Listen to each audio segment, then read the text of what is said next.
오늘 우리에게 주시는 하나님의 말씀은 구약성경 욥기 1장 18절부터 22절까지의 말씀입니다. 제가 주님의 말씀 계속해서 읽도록 하겠습니다.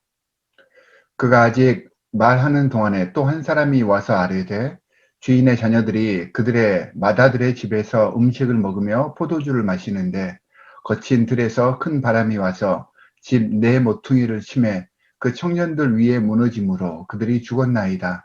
나만 홀로 피하였으므로 주인께 아뢰러 왔나이다 한지라. 욥이 일어나 겉옷을 찢고 머리털을 밀고 땅에 엎드려 예배하며 이르되 내가 모태에서 알몸으로 나왔사온즉 또한 알몸이 그리로 돌아가올지라. 주신 이도 여호와시요 거두신 이도 여호와시오니 여호와의 이름이 찬송을 받으실지니이다 하고 이 모든 일에 욥이 범죄하지 아니하고 하나님을 향하여 원망하지 아니하니라. 주님의 말씀입니다. 욥이 고난당하는 장면들이 소개가 되고 있습니다. 왜 욥에게 하나님께서 스스로 인정하셨던 이 의인인 이 욥에게 하나님께서는 고난을 허락하셔야만 했을까요? 왜 하나님의 교회가 이런 아픔을 겪어야 하는 것일까요? 어떻게 보면 악인이 그 행위대로 보응을 받는 것은 너무나도 당연한 일입니다. 그러나 욥과 같은 의인이 고통당하는 것은 우리가 세상을 살아가면서도 쉽게 납득이 되지 않습니다. 하지만 이 의인들의 고난 속에는 하나님의 아름다운 뜻이 포함되어 있습니다. 순수한 금과 은을 얻기 위해서는요, 풀무불이 필요하듯이 순전한 하나님의 사람이 되기 위해서는 고난의 연단이 필요함을 우리에게 알리기 위한 하나님의 계획이 아닌가 생각이 됩니다. 인생은 항상 변화무쌍하여서 사람들의 계획이나 뜻대로 모든 일들이 되어지지가 않습니다.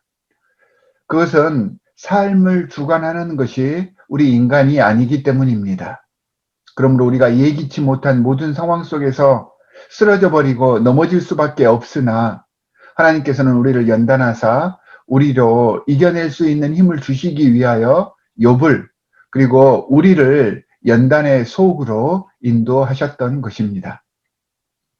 또한 하나님께서 성도를 연단하실 때는 감당할 수 있는 믿음의 분량만큼 시련을 허락을 하시는 것입니다.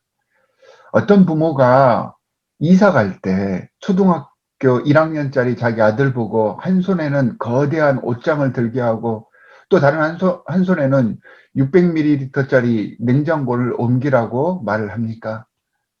하나님께서는 당신의 자녀들을 그런 식으로 내팽개치지 않으십니다. 하나님께서는 이 시련을 통해서 우리에게 깨달음을 주시려는 것입니다. 욥기를 읽어나가 보면 욥의 아직 미숙했던 신앙들이 하나씩 장이 더해감에 따라서 깨달음을 얻어가는 것을 우리는 알게 됩니다. 하나님께서는 시련을 통하여서 욥의 문제점을 스스로가 알게 하셨고 그 해결점을 스스로 찾게 하셨던 것입니다. 이 시련을 통하여서 욥은 다시 일어나게 됩니다. 여러분, 그냥 일어나는 것이 아닙니다. 성경을 자세히 보시면 전보다 꼭 2배씩의 축복을 받습니다. 장수하였으며 하나님께 영광을 돌리며 사람들에게 칭송받는 그런 삶을 살게 되었습니다. 이와 같은 회복의 역사가 욥에게 내려온 이유가 바로 하나님께 대한 욥의 신앙과 그 신뢰 때문이었습니다. 욥은 그런 고난 중에 20절에 보면 겉옷을 찢고 머리를 밀며 예배하였다고 했습니다. 겉옷을 찢고 머리를 미는 행위는 주님께 회개하였다는 표현입니다. 남 탓하고 고난 중에 있다고 하나님 탓을 하는 것이 아니라 욥은 오히려 그때 회개하고 예배하며 주님을 찬양하였다는 것입니다.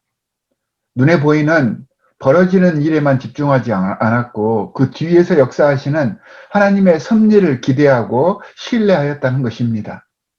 이것이 욥의 회복의 비결이었습니다. 하나님께서는 여러분을 정말로 사랑하십니다. 이 하나님의 사랑에 대해 의심하지 맙시다. 고난이 닥치고 어려움을 경험할 때면 오히려 하나님께서 나를 연단하고 더 큰 복을 이루게 하시려 준비하고 계시구나라고 생각하시면서 더욱더 주님께 예배하며 찬양하기에 힘씁시다. 주님은 우리를 욥처럼 모든 고난에서 세우시고 회복시키시고 번성케 하실 것입니다. 우리 함께 오늘 말씀을 생각하며 두 가지 기도 제목을 가지고 기도하는 시간을 갖도록 하겠습니다. 첫 번째는 고난은 단순한 고통이 아니라 우리에게 주시는 하나님의 기회이며 연단 계획이고 선물임을 깨닫게 해주십시오라고 기도해 주시기 바랍니다. 두 번째는 교회가 하나 되어서 회개하고 헌신을 다짐함으로써 예배와 교제의 회복을 위해서 전념할 수 있도록 해 주십시오라고 중보 기도해 주시기 바랍니다. 우리 함께 기도하도록 하겠습니다. 하나님 아버지, 정말로 감사합니다. 우리를 연단시키기 위해서, 우리를 더 완성시키기 위해서 이 땅에서 고난을 허락해 주셨습니다. 이 고난의 기독교적인 영성을 깨달아서 힘들고 어려울 때마다 더욱더 주님을 찾으며 주님께 예배할 수 있는 하나님의 참 사람들이 되게 하여 주시옵소서. 주님께 나아올 때 우리 모든 성도들 정말로 우리의 모든 죄악을 주님 앞에 다 내려놓고 주님과 온전히 하나가 되게 하여 주시옵소서.